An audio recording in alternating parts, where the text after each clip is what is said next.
The India Way, Strategies for an Uncertain World by Dr. Jaishankar, Chapter 1. The Dangers of Strategic Complacency.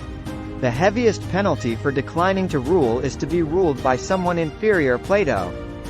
A famous Satyajit Ray film some decades ago captured the Indian self-absorption that shapes its larger awareness of the world.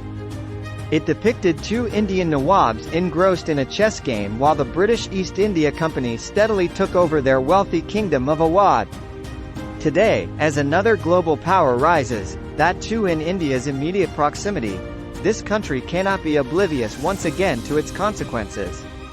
Ideally, the emergence of China should serve as an inspiration to sharpen India's competitive instincts.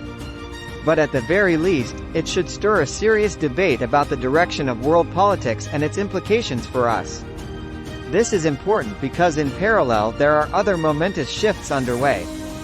A larger rebalancing was already in evidence, now overlaid by greater regional volatility, higher risk-taking, stronger nationalism and a rejection of globalization.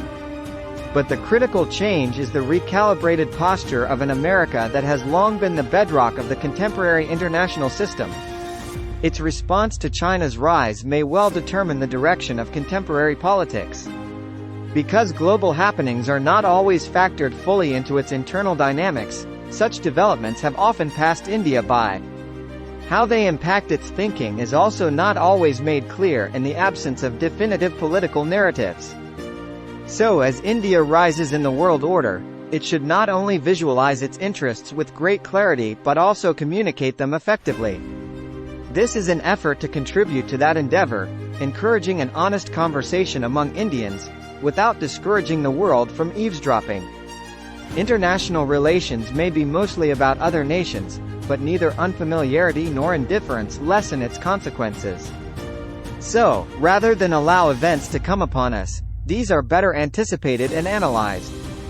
That has not been our history, as demonstrated in the Panipat syndrome that saw invading forces enter the Indian heartland for decisive battles. This default option of playing defense reflects a mindset that does not comprehend external events well, leave alone appreciate their implications. In contemporary times, Indian agnosticism about the outcome of the Second World War had major repercussions. In the next decade, India's handling of the Cold War led Pakistan, a smaller neighbor, to close the power differential for decades. The consequences of its illegal occupation of part of Jammu and Kashmir was as underestimated as the strength of its revanchist sentiments after 1971.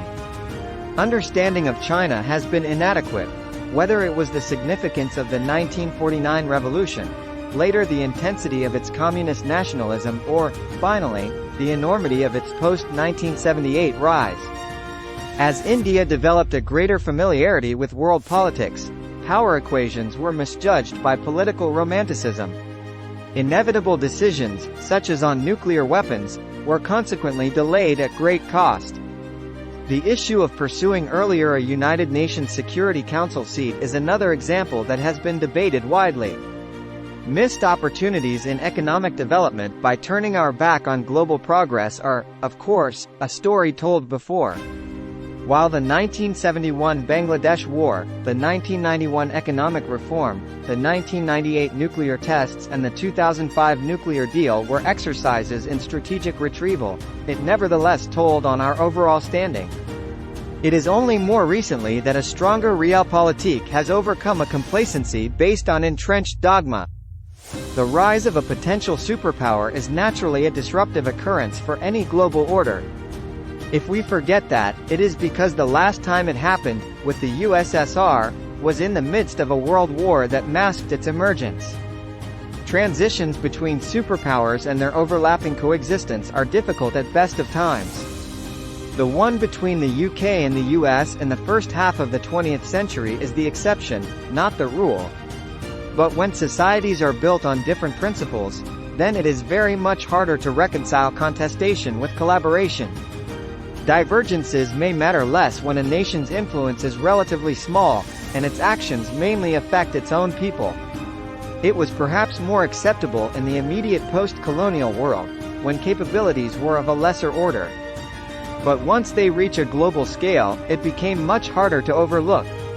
Conducting international relations, while being agnostic about the character of societies, has its limitations. This is strikingly evident today as attitudes across the political divide reinforce each other. Even as this started happening, globalization as a powerful compulsion for cohabitation initially mitigated emerging contradictions. At some stage, however, geopolitical stresses have found articulation as a vocal nationalism among states that feed off each other. Sharper competitiveness should be expected as the driving force of the world today. China's full-blown arrival on the global stage has inevitably had its repercussions. Some of that arises from the natural displacement of other powers. But part of it is also because of China's unique characteristics. Unlike other nations that rose earlier in Asia, it is much harder to fit into the Western-led global order.